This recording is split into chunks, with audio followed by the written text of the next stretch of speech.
How's it going, everybody? This is going to be an important week for the market. We've got some job data coming after quite a long pause, thanks to this government shutdown. We also have NVDA earnings coming. It's such a big weighting on the SPY, on the QQQ. The market is going to be bracing for impact, whether good or bad. We have NVIDIA's earnings on Wednesday, and all eyes will definitely be on NVIDIA's earnings, especially now with a little bit of a shakeup lately. With a lot of the risk on selling off, the market uncertain of where things are going from here. We do have some interesting news as well that Berkshire Hathaway has purchased $5 billion stake in Google. This is honestly a pretty big deal. They don't really invest heavily in any kind of tech stocks. Of course, they do own Apple, but they don't really see that as much as a tech stock. So this is very interesting. I'm going to be keeping an eye on Google. And also, we have a job report coming on Thursday based on September. And the data that we get is very likely to impact the likelihoods of rate cuts. Right now, we're at a 53% chance of no cut. So a little bit of a higher likelihood currently than not of no cut. 46% chance of a cut.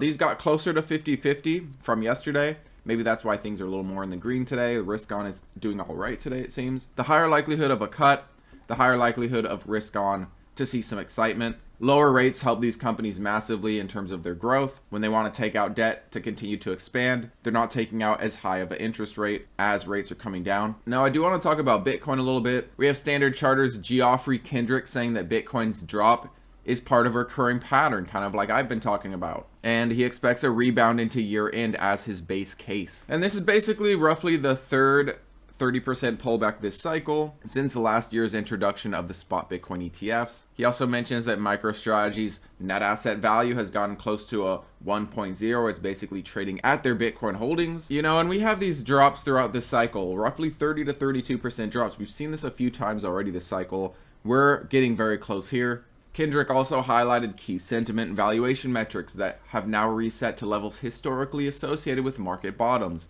Fear levels right now, Bitcoin being oversold where it's at on the daily, which doesn't happen very often. Of course, MicroStrategy's net asset value. A number of other metrics have also collapsed to absolute zero levels. This is enough to signify the sell-off is over. We've got a lot of seller exhaustion and capitulation. Short-term holder realized losses began to slow, with on-chain capitulation signals emerging. Typical markers of a market bottom forming. Alright, now looking at this drop, we went down as much as roughly 30.5%, and like that analyst said, you know, you see these pullbacks, you're talking 32% here. I showed you guys this yesterday. 34% here. This was during all that Mt. Gox fear. We saw that massive sell-off, a lot of pain, a lot of fear, people freaking out, got down to 49,000. People thought there's a lot more downside, and then we rallied to new all-time highs. People are so fearful now. I'm thinking the same thing's going to play out. Maybe I'll be wrong. Another indicator, the RSI. Look at where we're at. We're at oversold. It doesn't happen often. We can go more oversold, of course, but typically when you're buying, when something like Bitcoin's oversold, in hindsight, usually it's a great buying opportunity. Last time we were oversold here in February of 2025, we were basically right here, right around here, $80,000. We did go lower. We flashed our death cross shortly after, and we did rally to all-time highs. So while yes, of course, we can go a little bit lower from here, I do think we're going to see a bounce from Bitcoin. And I'm very, very hopeful that this death cross that we recently flashed is going to be a repeat of the others that we saw, which basically marked the bottom. There's one here. Here's another one. You can hardly see. It's kind of blocked by my line, but there's another death cross. The red line, the 50 MA, crossed the 200, indicating a short-term downtrend against a longer-term uptrend. And here you are. Hit the bottom and rally to new all-time highs again in the cycle. Hit a bottom on the death cross and rally to new all-time highs. We have seen this every time this cycle. Of course, things don't have to play out the same as they always do, but it's something to consider. Here's that death cross that we recently got. Now we're kind of at that moment of truth. Is Bitcoin going to reclaim that 50 MA on the weekly? And is Bitcoin going to bounce on the death cross like it has every single time so far this cycle? Typically, when you're at these oversold levels, it is in hindsight a buying opportunity. You'll see that during the Mt. Gox sell-off, you know, buying around oversold, in hindsight was a great opportunity. That's not always the case. You'll see that we were oversold here in 2022.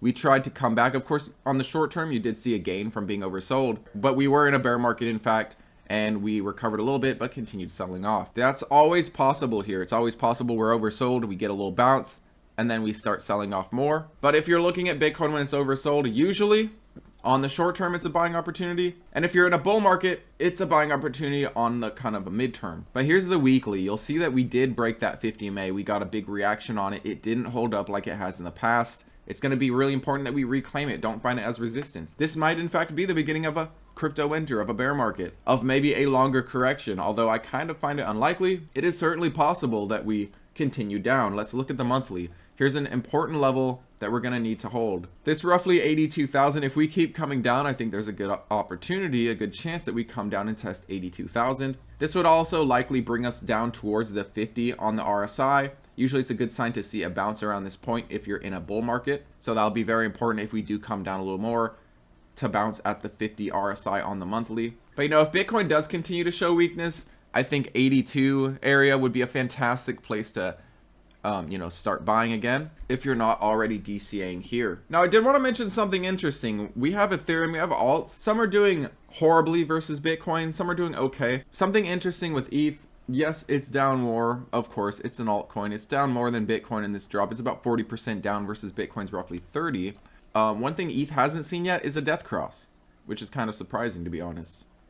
It is getting kind of close, but it's still possibly a week or two off. If we, in fact, start bouncing here, if we don't keep selling off, you can see that we have lower low on the chart, higher low on the RSI. We're starting to see the RSI recover while the price is going lower and showing weakness. The RSI is starting to show some strength. This could be where things start turning around. And you'll notice on the 4 hour, we're starting to really see that RSI pick up from being oversold back in early November. While the price is still showing weakness, I do think ETH is a buying opportunity, but be aware that where we are in the cycle, it's possible that we are in fact at the end. It's also possible that the cycle is somehow broken and we see new all-time highs in 2026, but I would exercise extreme caution. And right now, look at the alts and be very selective and careful with the alts. One thing that's very interesting here is Bitcoin dominance. Bitcoin dominance has dropped. It basically found its previous trend as a resistance, and it's kind of been dropping from here. It hit a low back in late September, got a bounce,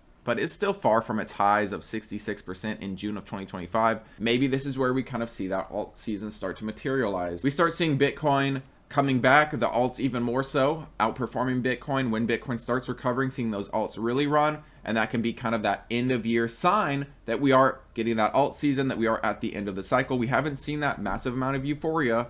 We haven't seen alt season kicking off yet. So that side of Bitcoin, the lack of a massive Bitcoin rally kind of has me believing that the bull market isn't over. Every cycle we see this FOMO induced rally where also the alts are running. Bitcoin runs so much, people are looking for other things to put their money in to see an outperformance from Bitcoin, and it kind of kicks off this alt season, this excitement, this hype, which we haven't really seen. And looking at the alt season index, if 75% of the top 50 are performing better than Bitcoin, then it's a sign that we're in alt season. This is not the case right now. While some are outperforming Bitcoin massively, there are a lot that are underperforming. You know, a lot of alts are down 40 to 50%. Right now, we're kind of hovering in the middle of this range. The point of alt season and the point of Bitcoin season, we're kind of like in between right now. If we start seeing alts regain at a quicker pace than Bitcoin regains, we could be entering alt season. And like I said, we haven't really seen it this cycle. I mean, we saw very brief periods that lasted literally a couple of days. But you can see these red periods are basically alt season. This is how much we had throughout this cycle. Look at 2021. We have these big red blocks. These were alt seasons like they typically are, where you really see a good run. Here's the 2017 peak. This is as far back as it goes. But you see those alts were really running, and we didn't see that much this cycle. We saw very brief periods of it. Maybe this is because of how oversaturated the alts are. Maybe this is just going to kind of be a dud of a cycle versus others, but it is something to note that this alt season hasn't been anything like the alt seasons of the past. Maybe we're due for it. Now, how are you guys feeling about the alts? How are you feeling about upcoming job data? Do you think this is going to adjust the Fed's trajectory of rate cuts? Is that economic data going to be bad, which will stimulate the Fed to want to cut because of bad jobs data? Is possibly inflation data going to make them less likely or more likely to cut, in your opinion? And how are you feeling about alts and Bitcoin? Bitcoin is hovering right around oversold. Typically, this is a good buying opportunity in hindsight. Of course, we have our death cross just flashing. We need to hold this roughly 89,000 that we touched. If we do come down and retest, it'd be nice to see a double bottom here. This might be that flash crash that we have seen in past death crosses. Basically, you see that death cross, a quick little flash crash of kind of fear, like, oh no, the death cross, it's over. And then we rally to new all-time highs after that kind of panic sell-off. This is usually a great time to invest when the market's fearful, when people are uncertain, not when everyone and their mother is saying, you need to buy some Bitcoin. It's going to new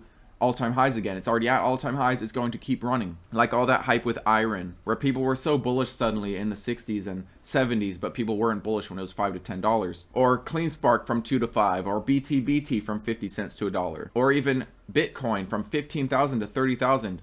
Hopefully you guys accumulated during those times. Remember, there are good times in the cycle and bad times. You typically want to be adding during the bad times, adding when there's a lot of uncertainty, and we are definitely at that point. We are at that point of uncertainty. People are unsure, and I do think this is, in hindsight, going to be a good time to add. And it might not play out in the next month, 2 months, but on the mid to long term, I think we'll be happy we did. Thanks as always for watching, guys, and I'll see you on the next one.